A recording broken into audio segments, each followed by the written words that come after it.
मित्रांनो, जर तुम्ही सोनं किंवा चांदी खरेदी करण्याचा विचार करत असाल तर हा व्हिडिओ तुमच्यासाठी अत्यंत महत्त्वाचा आहे. कारण गुढीपाडव्याच्या दिवशी अचानक सोनं 5,000ने आणि चांदी तब्बल 15,000ने स्वस्त झाली आहे.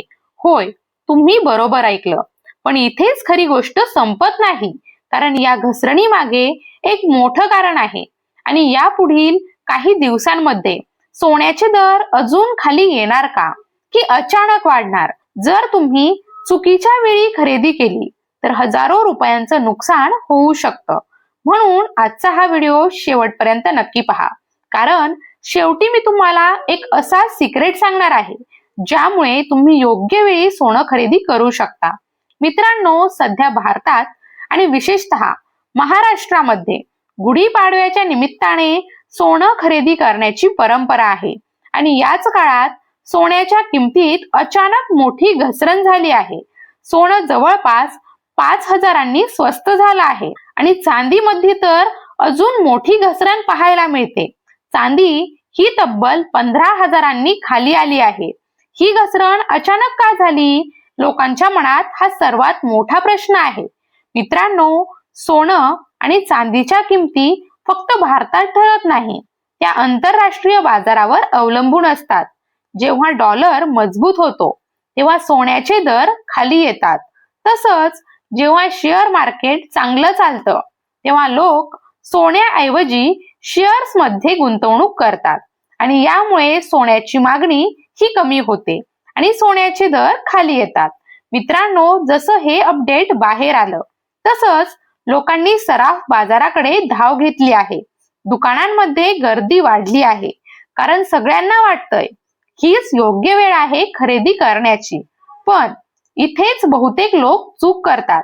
मित्रांनो, जेव्हा बाजार अचानक खाली येतो तेव्हा लगेच खरेदी करणं नेहमीच योग्य निर्णय नसतो.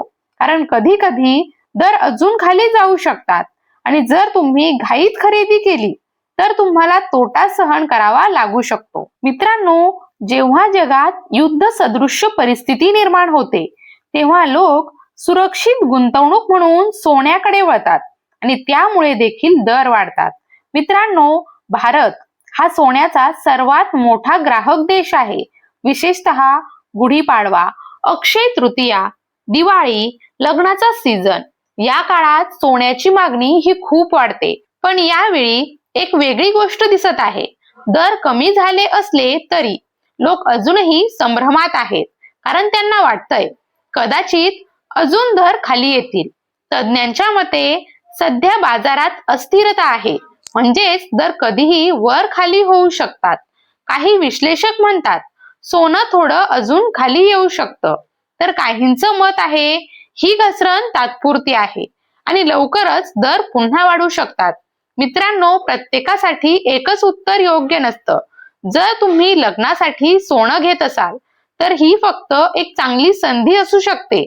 पण जर तुम्ही फक्त गुंतवणुकीसाठी घेत असाल तर थोडा विचार करून निर्णय घ्या. सर्वात मोठी चूक म्हणजे लोक घाईघाईत सगळे पैसे एकदम गुंतवतात आणि नंतर दर अजून खाली गेले तर त्यांना तोटा होतो. म्हणून कधीही एकाच वेळी पूर्ण खरेदी करू नका. मित्रांनो, स्मार्ट लोक काय करतात माहित आहे? ते एकदम सगळं सोनं घेत नाही, ते थोडं थोडं करून खरेदी करतात.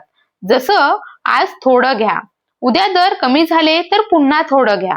यामुळे तुमचा ऍव्हरेज प्राइस कमी राहतो आणि रिस्क देखील कमी होतो. आजकाल अनेक लोक डिजिटल गोल्ड मध्ये गुंतवणूक करतात.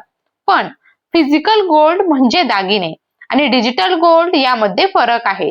डिजिटल गोल्ड मध्ये स्टोरेज कॉस्ट नसतो, पण फिजिकल गोल्ड मध्ये मेकिंग चार्जेस लागतात आणि म्हणून तुम्ही तुमच्या गरजेनुसार निवड करा.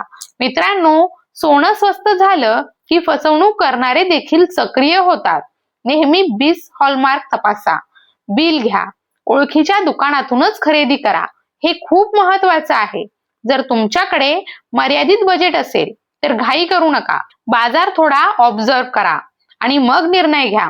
कारण योग्य वेळ निवडणं हेच खरं गुंतवणुकीचं गुपित आहे. मित्रांनो, सोनं स्वस्त झालंय म्हणून फक्त एक्साइटमेंट मध्ये खरेदी करू नका. कारण आज घेतलेला चुकीचा निर्णय उद्या मोठं नुकसान करू शकतो. पण जर तुम्ही योग्य माहिती घेऊन योग्य वेळी निर्णय घेतला तर हाच बाजार तुमच्यासाठी मोठा फायदा ठरू शकतो. म्हणून हा व्हिडिओ जास्तीत जास्त लोकांपर्यंत शेअर करा, कारण कदाचित तुमच्या एका शेअरमुळे कुणाचं हजारो रुपयांचं नुकसान वाचू शकतं. आणि अशाच महत्त्वाच्या अपडेटसाठी आपल्या खबर लाईट युट्यूब चॅनलला सबस्क्राईब करायला विसरू नका. पुन्हा भेटूया एका नवीन छान अपडेटसह. तोपर्यंत धन्यवाद.